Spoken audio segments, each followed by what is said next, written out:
Final of Asia cup 2025 it is 113 for 2। अभी बिल्कुल वापसी आते आते जो है Saim Ayub went back to the dug and Kuldeep Yadav ने इनकी विकेट हासिल की है and up now we can see कि इस वक्त Fakhar Zaman and Salman Ali Agha has come to the crease. Haris Mohammad Haris has come to the crease.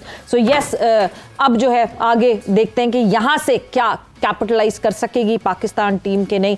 ये वाले जो ओवर्स हैं यूसुफ, ये सबसे ज़्यादा इंपॉर्टेंट ओवर्स हैं। ये वही सिनेरियो आ गया कि हमने 10 ओवर में 91 किए थे पिछली दफ़ा और उसके बाद जिस तरह स्लो डाउन किया था, दिस इज़ द टाइम कि 15th ओवर या 16th ओवर तक हमें स्लो डाउन नहीं होना।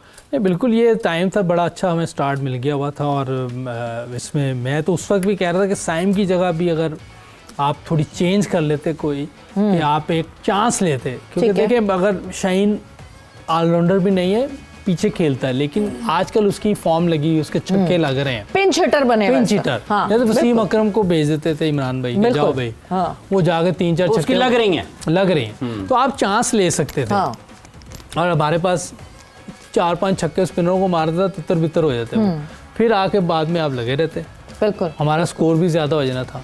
अभी भी मैं समझता था कि उसको शाहीन को भेज देते, अभी भी नहीं भेजा। लो वैल्यू विकेट को, लो वैल्यू विकेट थी और वो कुछ कर रही है इस टाइम। हर बार जब भी बैटिंग पे आता था 20-25 तेज कर देता, हमें वही चाहिए था। बहरहाल ये देखें अब क्या होता है कि मोहम्मद हारिस किस तरह लेकर चलते। अभी चलते हैं लिबर्टी, वहाँ पर हमारी समा डिजिटल की टीम मौजूद है और कादिर ख्वाजा जो कि स्पोर्ट्स कॉरस्पॉन्डेंट हैं समा के, उनके साथ साथ शुएब सिद्दीकी साहब भी वहाँ पर मौजूद हैं जो कि रुकन पंजाब असम्बली हैं। अस्सलाम वालेकुम जी कादिर साहब, सिद्दीकी साहब, अस्सलाम वालेकुम। सर वालेकुम सलाम हाफिज साहब जी। ख्वाजा साहब क्या हालात हैं, किस तरह से मैच एंजॉय कर रहे हैं? शुएब सिद्दीकी साहब से भी ज़रा बात क्या, किस तरीके से देख रहे हैं ये मैच, कितना अहमियत रखता है हर लिहाज से? और ये तीसरी विकेट गिर गई है पाकिस्तान की मेरे ख्याल से। जब हम आपके पास पहुँचे हैं तो हैरी आउट हुए हैं मेरे ख्याल, हारिस आउट हुए हैं, मोहम्मद हारिस बैटिंग के लिए आए थे।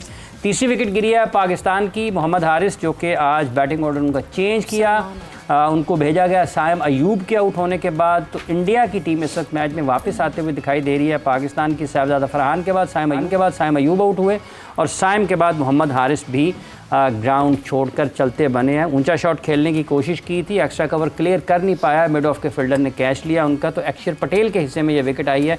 जी कादिर ख्वाजा साहब।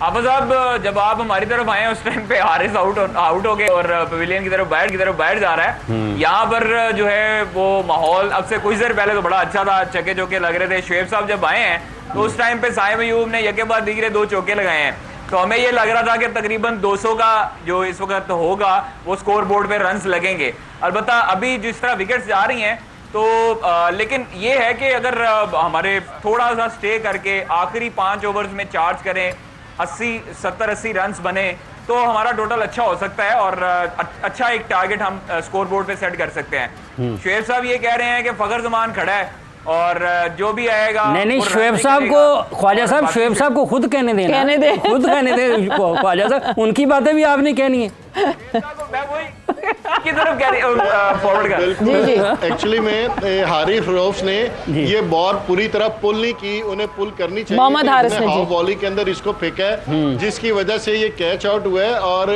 अभी हमें स्ट्रेटेजी ये बनानी चाहिए मेरे अपने ख्याल के अंदर कि एक एंड से हमें सिंगल्स हैं, डबल्स हैं, प्लेयर्स का साथ साथ भी रहना है। हार्ड हिटिंग जरूर करें मगर उसे कोई 16-17 ओवर के बाद करें कि ताकि हमारी मेरे पास रहें। और अभी हम बाउंड्रीज के ऊपर या डबल्स के ऊपर ज़्यादा जोर दें, प्लेयर्स का यहाँ पर खड़े होना भी ज़रूरी है। और मेरा ख्याल ये देखें अभी ये 2-3 बॉल जिन्होंने उसी स्ट्रेटेजी के ऊपर किए हैं कि एकदम विकेट गिरने से भी टीम के ऊपर प्रेशर आता है और जो इस वक्त उनका मोमेंटम डिमोरलाइज हुआ है, अगर 2-4 विकेटें गिरती हैं तो करेंगे। देखें ना कि उन्होंने जो बॉल की उन्होंने ऊपर उठा दी, अगर वो उसने हाफ वॉली की, अगर ये फुल खेलते थे तो ये शायद सकता था।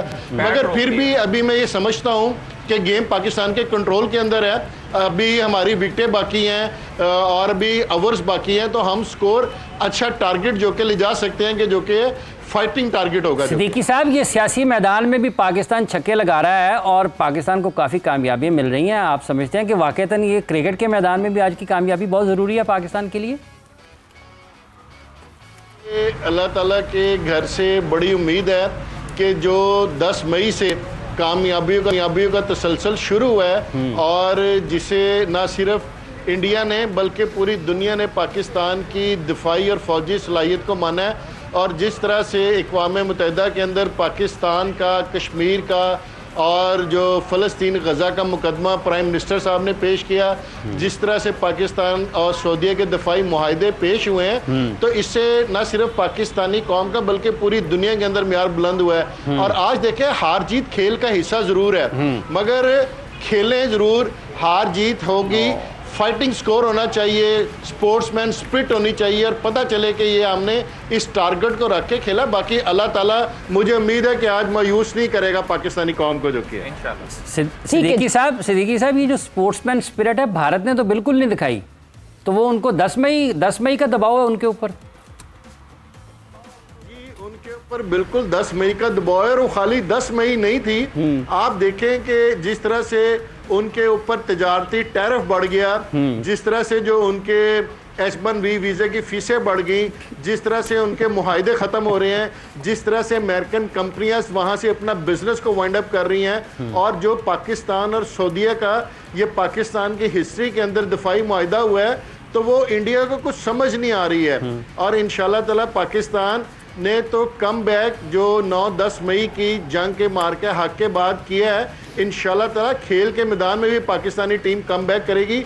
और आज नज़र आ रहा है आपको, मुझे बड़ी उम्मीद है कि जो इस टारगेट को, रन्स को हमने चेस किया और लेके चल रहे हैं हम, कि ये इंशाल्लाह ताला एक फाइटिंग टारगेट जो इंडिया की टीम को मिलेगा, और इंडिया अपने 1-2 प्लेयर्स के ऊपर बेशक दूसरे के ऊपर डिपेंड करता है। इंशाल्लाह ताला ये देखिए जी, अल्लाह करे। एक और छक्का जी, छक्का इंशाल्लाह जी, सच ए ह्यूज।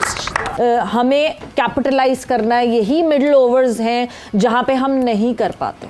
मैं बार बार ये कहूँगा कि हमें एक ऐसी विकेट जिसकी इतनी वैल्यू नहीं थी उसको चांस ले लेना चाहिए, और वो अगर आता है उसकी हिटिंग लग जाती हवा में, चौथी विकेट। और ये फ़खर भी आउट हो गए हैं। यूसुफ साहब, जब आप ये बात कर रहे हैं लो वैल्यू विकेट की, तो वरुण चक्रवर्ती ने सुकून का सांस लिया है कि फ़खर आउट हुए। इससे पहले जो उन्होंने शॉट खेला था वो 41 मीटर ऊंचा था और 89 मीटर्स का। लेकिन अगर वो शाहीन आके खेलता तो इस पे प्रेशर ज़रा कम होना। अब इसको हर बॉल पे चार्ज करना। अच्छा, ये भी एक फर्क ये होता है ना, अगर सामने से रन्स ना बन रहे हो तो फिर किसी ने तो चार्ज करना ही है, तो इसलिए वो हर बॉल पे चार्ज कर रहा है। एक छक्का लगा, फिर उसने मारनी पड़ी, तो इसलिए दोनों तरफ से अगर स्कोर बन रहे हो तो फिर आसानी होती है। देखिए अब क्या इनकी हिकमत अमली, अब कौन आता है? हुसैन तलत। अब ये मेरे ख्याल से उसी तरीके से ही जाएंगे, बिल्कुल कि जिस नंबर से जिसको भेजना है वो उसी तरह जाएंगे। बहुत खुश so, हुआ no out of box thinking.